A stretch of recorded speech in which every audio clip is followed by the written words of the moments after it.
So some major camera launches are hitting a few snags and sales numbers are hinting at big shifts in the industry, but new tariffs could potentially push prices even higher for everyone who's looking to buy new gear in the US, all while we're seeing some of the best prices that we've ever seen on Prime Day, which we're going to get into. But there's a lot happening right now in cameras and accessories, I think more than people realize. So let's just jump in and talk about it. So first, I want to talk about a major deal that's happening with SmallRig. If you're familiar with SmallRig, they make cages and mounts and like a ton of accessories. This is a SmallRig cage for the R5. This is my SmallRig handle. Also for the R5, really it's a SmallRig handle for anything. Half of my studio here is handled by these super clamps, which are made by SmallRig. They like hold up everything.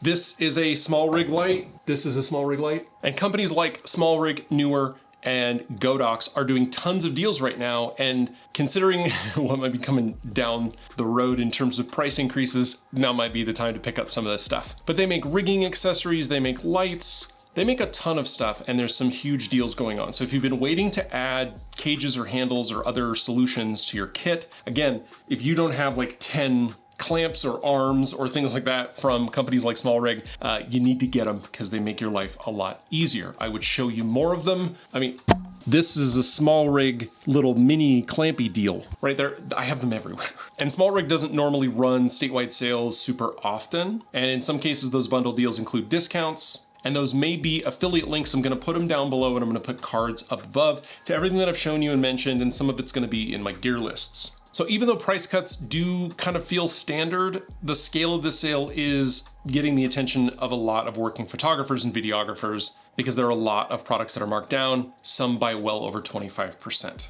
And considering the fact that we're gonna be seeing some price hikes, which we're gonna talk about in a minute, let me know down in the comments if you found something from SmallRig or another company during this week's sales that are super cool. Let me know down in the comments. The next story we have is on the OM5 Mark II. I talk about this camera, and what's funny is the videos that I do on this camera, no one clicks on these videos, and that's okay. I am super interested in this camera. I am a Canon full frame shooter, but I have a feeling about what this camera means for the industry. And anyone who's watching the Micro Four Thirds space, this is very interesting news. OM Digital, previously Olympus, who's the company behind OM Systems, has just announced that the demand for the OM5 Mark II is much higher than they had predicted. And they've officially warned customers in Japan that shipments are going to be delayed. Now, this is classic. Strong pre-release hype, strong pre-orders, and now production simply can't keep up. But they're not canceling orders. If you're expecting your OM5 Mark II soon, especially in Asia, it could be a while because there's no firm ship dates. And honestly, seeing this much enthusiasm for a mid-range Micro Four Thirds camera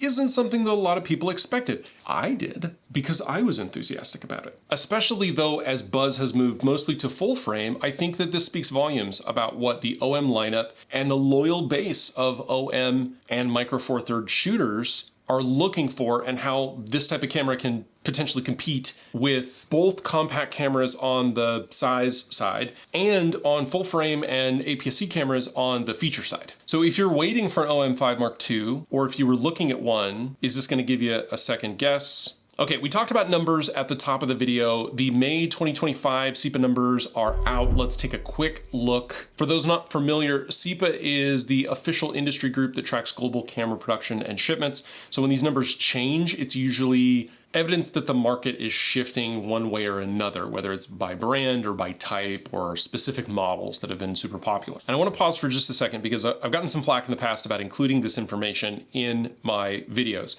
I'm a business guy. My background is in business. I've been doing operations business for 20 plus years, not in cameras, but operations is operations. And here's what I can tell you, is that these numbers and the trends that they indicate over time are what will inform decisions for product, marketing, engineering over time. Maybe not the May numbers specifically, but if you want to look at trends over months and years and see where the market's going, you can then project a year, or 18 months or 24 months down the line, what the companies like Canon and Sony, Nikon and Panasonic and Fuji are going to be building, where they're going to be investing, and what technologies we could potentially see or not see, depending on the sales numbers now. So that's why I include this information in my videos, because I think it's important as we try to prognosticate about what's going to happen in the future. I also include it to let you guys know that when I make claims or get excited about something, it's not because I'm just pulling it out of nowhere. I'm reviewing data to try to give you the best information, and then I give you as much of the data as possible so that you can make your own choices. So here's some of the numbers that we have. Mirrorless shipments are gaining. Now, that's not a surprise. What's a surprise is that they're gaining faster than we expected. The adoption of mirrorless over DSLR is faster than we had anticipated. Part of that is because of the features that have become available, and also because now we're seeing more mid-range and entry-level mirrorless from all of the manufacturers. It also means that brands that are slower to pivot all of their production lines to mirrorless and replace even those very low-end entry-level cameras that might still be selling at even lower price points might potentially start to feel the squeeze as buyers move on. And before you come at me in the comments with who's making DSLRs, who's buying DSLRs, the number of times that I see people looking to buy new or used DSLRs and posting in Facebook groups, on X, on Reddit, asking for advice from fellow photographers and videographers to buy a camera that's years old but still on sale at Costco or on discount at an online retailer because there's still stock available, and those companies are in some cases either still selling or producing them. They're out there, and they're holding in some cases the bottom of the price tier for entry-level users. And the other reason that I like to talk about this data is because entry level's where the money's at. The R100, the R50, and the R10 on the Canon side are the #1 generators of units in dollars. Not the R1, not the R5 Mark II, not the R6 Mark II, not the R8, not even the R10. I think the R10 cracks the top 10 for the SEPHA numbers. The entry level and the mid-range are what drive these numbers. Sony's mid-range camera lineup is starting to fall in these numbers and be replaced. Petapixel did a recent analysis and saw that while the premium and entry level models from Sony are moving, like the mid-range, like the A7 III, are lagging behind. And Canon and Nikon are providing features and value like autofocus and video specs, as well as ergonomics that Sony can't or doesn't offer with their older models, and they're getting left behind. Sony's strengths were 5 years ago in this segment, and they're starting to look dated down the middle of the lineup. Not the entry level, especially in the vlogging side, right? The individual small vlogging content creator side, or the high end, right? Your A9s and your A1s. Those cameras still do exceptionally well. It's the middle where Fuji and Canon and Nikon are just eating it up with more value. And the A7V isn't just wanted, it's overdue. So Sony has the tech and the pressure's on to keep their mid-tier selling units. And that's why I like looking at numbers. But as we talk about mid-range, as we talk about everything in the market, we got to talk about price increases, because the Trump administration has announced 25% tariffs here in the US for Japanese goods starting on August 1st. And if you're buying gear here in the US, you need to hear this, because huge portions of the camera world, bodies, lenses, accessories, are produced in Japan and then shipped worldwide. So anyone planning to purchase this means that across the board, almost everything from Japanese brands could see price bumps. We've just seen price bumps. Now we're probably going to see them again. We're talking hundreds of dollars on mid to high end gear. Retailers are already warning customers that if you're on the fence, consider finalizing your order before August. We're probably going to see flash sales towards the end of July. And even right now, again, during Prime Deal Days, we're seeing big discounts on products that we haven't seen discounted in a while as a result of tariffs. And now we're hearing that in less than a month, those prices are going to go up. So one way or another, it's almost certain that we're going to see adjustments in these prices. So if you're eyeing equipment, my honest advice, do the research now, be ready to pull the trigger, and avoid being caught by surprise price increases. Because right now, some of these products are actually at or below where we traditionally saw street prices last year, or at least they've normalized, and now would be the time. Now that makes it really tough, because this next story is about Sony and the A7V. It's been registered in Asia. It doesn't have an official launch, but this is the closest signal yet to a new generation of the workhorse camera that we see out of Sony in the mid-range. Filings to confirm that the model is real And the rumors that we have are centering around specs for a new sensor. The buzz that we're getting is that we would see an increase and improvement in low light performance and dynamic range, which would be great if you are a shooter at low light events, concerts, weddings, or if you're a hybrid shooter. The whisperings that we're seeing on the price side of things are putting it right in that $3,000 range, which squarely puts it in the entry, mid-range, enthusiast, prosumer, right? It's kind of that mushy middle, that mid-range that Sony needs to do better at, and it puts it straight into competition with cameras like the R6 Mark II. And if the specs land where the leaks suggest, then this release could make literal headlines when it officially drops. Now, according to Sony Alpha rumors and their trusted sources, they're saying that the A7V is shaping up to be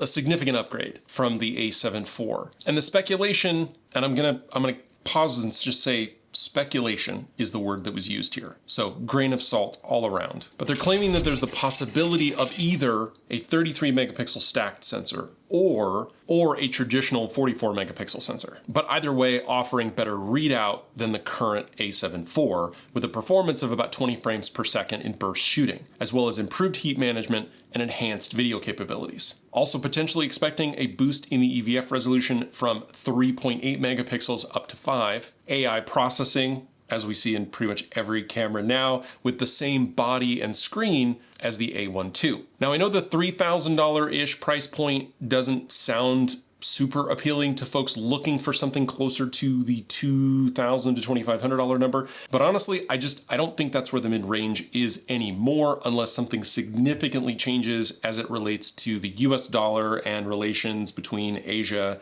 and North America. I think we're just in a world now where high end is going to be 4,500 plus. Your mid-range is going to be 2,700, 2,800 up to 3,800. And your entry level, at least for full frame cameras, is going to be in the teens, 2,000. I think that's just what we should expect going forward. So would you hold out for that? Because personally, I find the Alpha series to be very confusing as a Canon shooter where it's very easy to figure it out. The 24 megapixel full body mirrorless is the flagship, and the actual flagship is the R5 Mark II with the smaller body and 45 megapixels and the same autofocus. And I don't know. I'm not saying that anybody knows what they're doing. I'm just saying I still have a hard time wrapping my head around the Alpha series and the FX line and how they interact and help me. Somebody help me. Somebody call me on the phone, DM me on Instagram, help me understand. But as always, if you want to support what I'm doing here, consider becoming a channel member.